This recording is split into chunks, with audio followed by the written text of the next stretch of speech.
Cool. Awesome. Cool. So go to market and scale. This is a huge topic, but I've decided to narrow it down to one thing in hopes that one of the other mentors will touch on the other aspects. So it's titled Finding Your Growth Rhythm.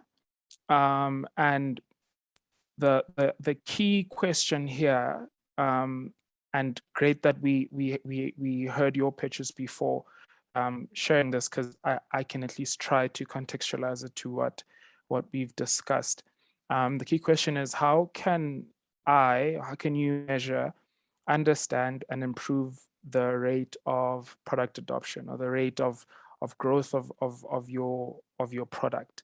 In my experience and my understanding, that's a key thing to ask as you consider your go-to-market and scale strategy. I'll leave the scale part just because that may be a more detailed and possibly even partnership driven as you become a bit of a scale up.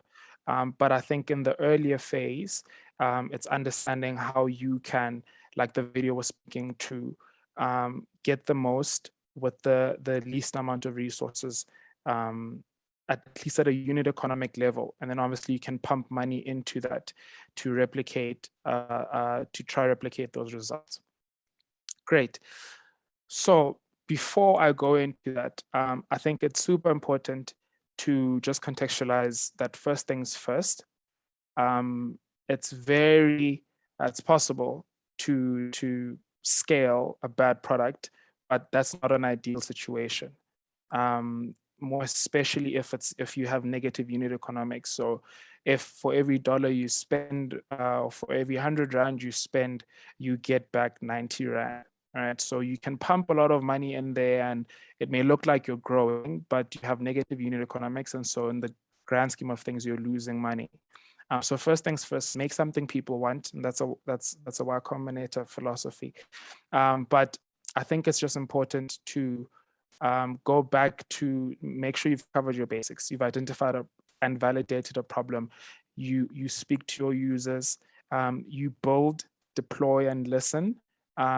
And I should have added in brackets, as quickly as you can, if regulation doesn't limit you, as quickly as you can.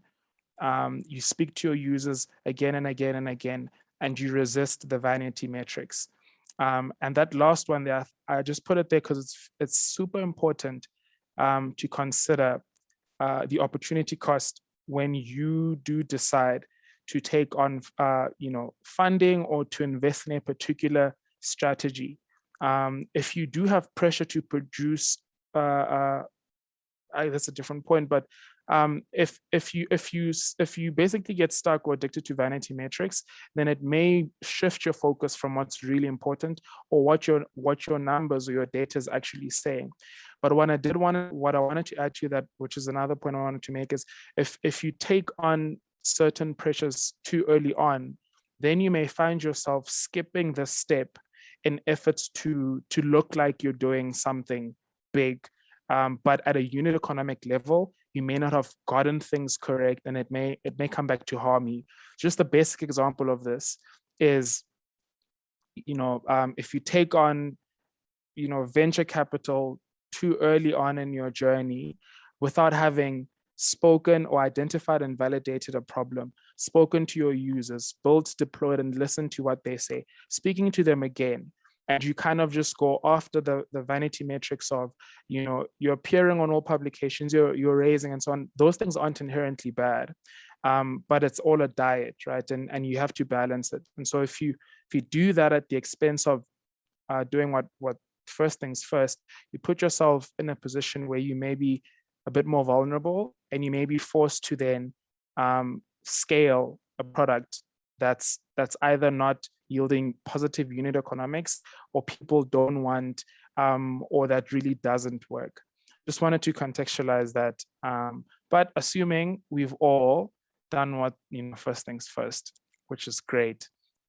I wanted to share learning that, I learned. So, and part of my role has been to grow the adoption of a product. I've done that, for my own company or projects in the past. I do that, or an instance of that in the present. And there's generally a funnel that you'll normally see on, if you search for a funnel to grow your product adoption. I just wrote there in the middle of the donut, pirate funnel, because it's awareness, acquisition, activation, retention, revenue, referral, I believe, or that instance of that. So normally we look at that funnel and you kind of like push your marketing efforts, your sales efforts through that funnel. Now, what I have seen in experience, what helps is to consider that funnel in the context of you building a growth process for what you're doing. And I'll go into each piece of the donut, and I'll credit this knowledge to a guy named Brian Balfour, who used to be head of growth for HubSpot. But I think that the learnings are planned nonetheless, and I came to them out of just lived experience. So think of it as a process, right? A loop that goes around and around, and not something you do once. So it's iterative, and what your growth or your go-to-market strategy may look like at this stage of your journey could be different to what it looks like in tomorrow's phase of your journey, right? And also because the digital channels in which some of your target market may be on, they change a lot. The algorithms change a lot. And so I guess if you do have that concept, rid yourself of it being a silver bullet and something that you get it once and never do it again, and see it as an iterative approach. See it as, the more you do it, the greater your learnings become, and you eventually you're optimizing the process and not exactly just the strategy at that point in time, because it may change. Great. So I'll go to the first piece, which is the growth levers, right? And essentially here's understanding how your product grows, right? So there's two parts to this. It's qualitative one and a quantitative one. So qualitatively, and again, this hinges on you having some knowledge of your target customer. And from the presentations I've heard, I think it's a good base to start this from. But qualitatively, just ask yourself the question: what are the different factors or channels that contribute to my growth?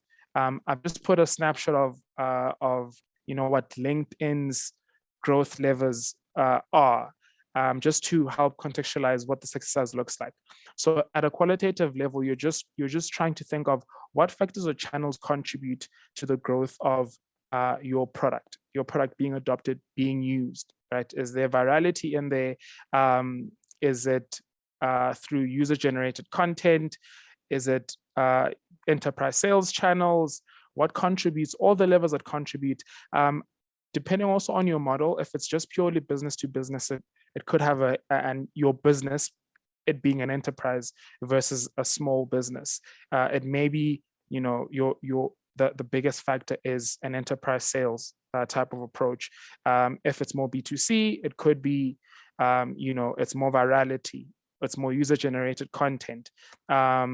If you have a more encompassing model, a B2B2C, it may be both, right? Where you need to have an enterprise sales approach, and then once you're in there, you need to have a more a B2C approach. But essentially, it's you answering the question: what are the different factors and channels that contribute to your growth?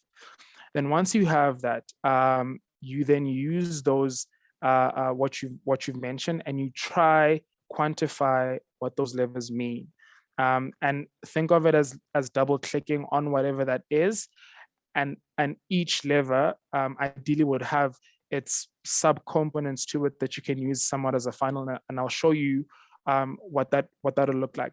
But if you look at the LinkedIn example, they had split theirs into their acquisition loops and their retention loops. So for acquisition, the growth levers were virality through building your network. So once you've accessed LinkedIn, you can see people that you may know, people that work at the same company. It's user-generated content. So if you build your profile and you search for someone on Google, their LinkedIn profile shows up. So that's a lever for growth. Sales is one of them once they hit the B2B approach. Publishing, once you write a blog on LinkedIn, if someone searches for something, that blog can come up on LinkedIn. And again, it's user-generated content. You can go into LinkedIn, and you get into the loop. If you don't have a profile, you create one. You see people that are in your network and so on. Then for their retention, they had peer-to-peer endorsements. Enter in groups with your other peers, and if you respond to content being posted in the group, again, push notifications go out to other people. Again, it creates some kind of loop to keep coming back to the platform. Same with feeds, similar with jobs, right? So it's mapping out what your growth levers are for your particular business and product, right? So they may be different for the different types of obviously companies that you're building, but also at the stage that you're at, right? They may be different. This is a very basic funnel that I ended up creating off of kind of understanding this concept of trying to quantify the different growth levels that would exist within or for a specific product. So like I said, qualitatively just mention what they are, what you believe they are, right? And it probably would help to then say, if that's a lever or variable or factor, what contributes to it, right? And that'll help unpack some of the sub factors that fall within it, right? And when you move to the stage of trying to build a quantitative model for it, it's essentially just bringing transparency to the process of how numbers move through the different sub funnels of the factors of your growth factors for your product. So for this one here that you're looking at, the reason why I put this one, because there's many examples I could make, but it does happen sometimes, and depending on your target market or so on, that some of the channels or factors or variables that contribute to your growth aren't fully digital, or at least aren't connected. If you have Google Analytics connected to your website, and most of your commerce or your transactions happen purely off of like your website, it's a little bit easier to track. Obviously, because of things like cookies, you can track when people, what page people join on, how do they flow throughout your website. But if it does happen that you use different channels, perhaps you have a WhatsApp chat bot, but people flow from your website to your WhatsApp chatbot, it helps to bring transparency to that process, to try link how people, what their experience is moving through the different factors that contribute to growth. Again, recording this helps you get to a point where you can build a model, right? And once you have a baseline of these conversions across different sets of whether it's clients or sets of experiments that you're running, but it helps you baseline to say, okay, I've seen, for X type of target market or user of mine, they generally convert on these rates. They generally, would if you have different products, this is the optimum basket for them that they would adopt or buy, and so on. So having that baseline allows for you to then build forecasting models based off of that.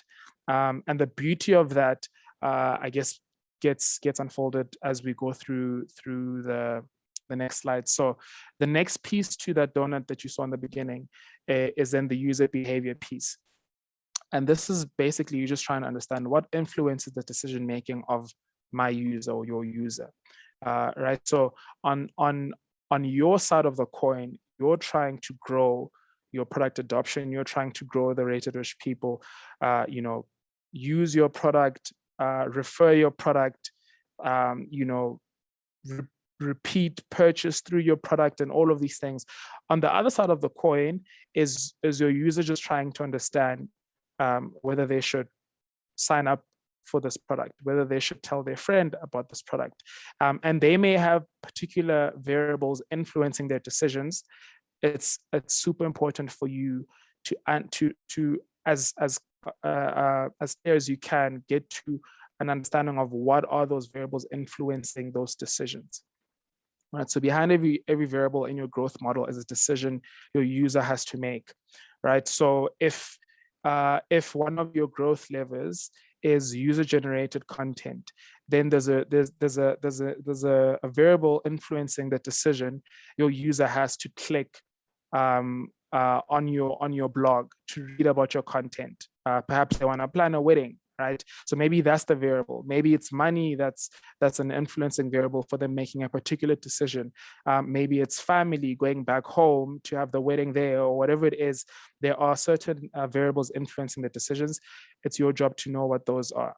Right? So what motivates a user to take various actions, and how can you influence those actions?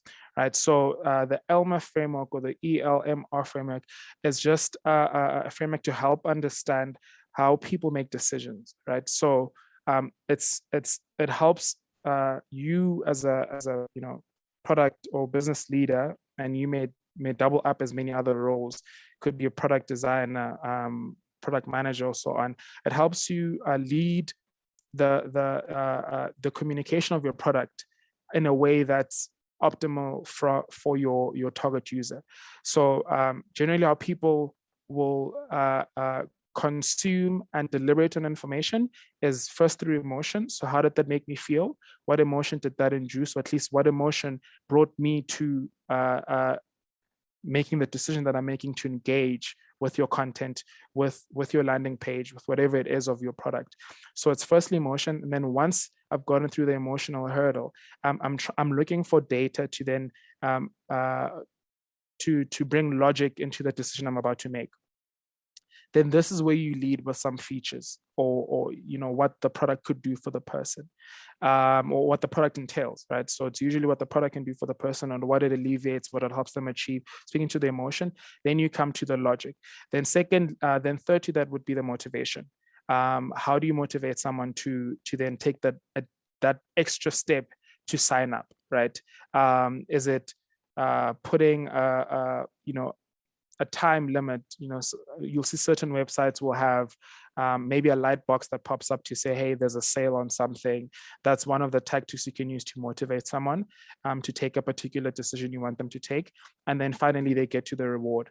So again, it's just helping you understand what variables influence the behavior of your user, so you can actively do something about that. Now, you won't know this for sure from the beginning, and it's not the point of this exercise to do that. It's just having a base of information that you can start to run experiments against.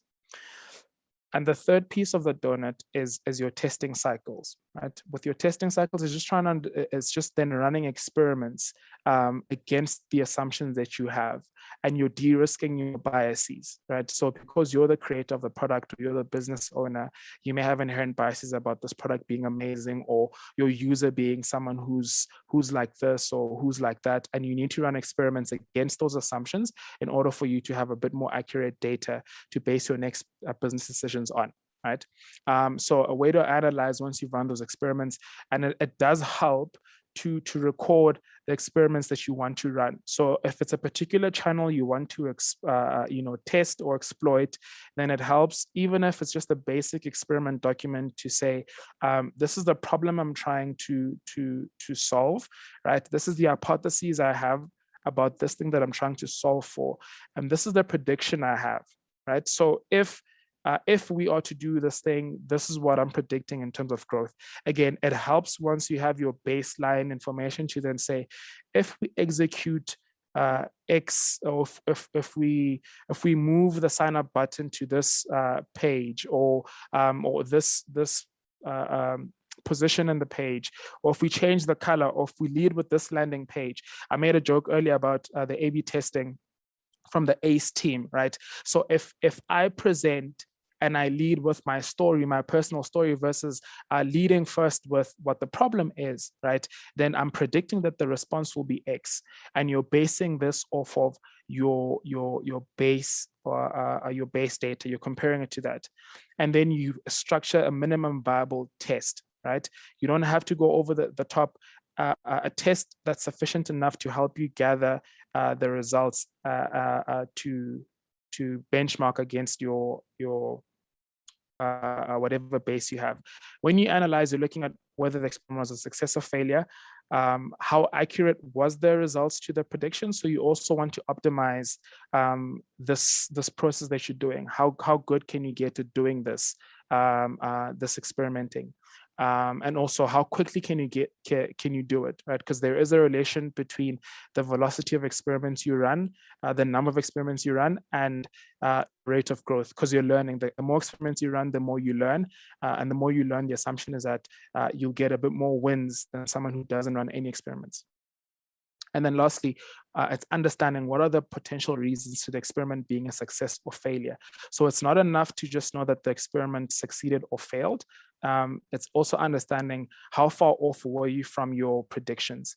And then it's understanding why the experiment was a success or a failure. So if you put those three together, the understanding your growth levers, quantifying your growth levers, and then understanding the decisions and variables that influence your user's behavior, and then running experiments against that, creating a loop to do that over and over again, you get closer to an optimal go-to-market strategy in that phase of the business. And like I said, it's an iterative process. You'll keep doing it again and again, because some of the channels you're executing some of these strategies on may change, or perhaps your user grows, and if you decide to stick with the same user as they grow, their preferences may change. You may have to adapt to that. But that's kind of like my take on how you would process your go-to-market strategy. But again, please start with first things first, just so you have this information. Thank you. Thank you, Kopano.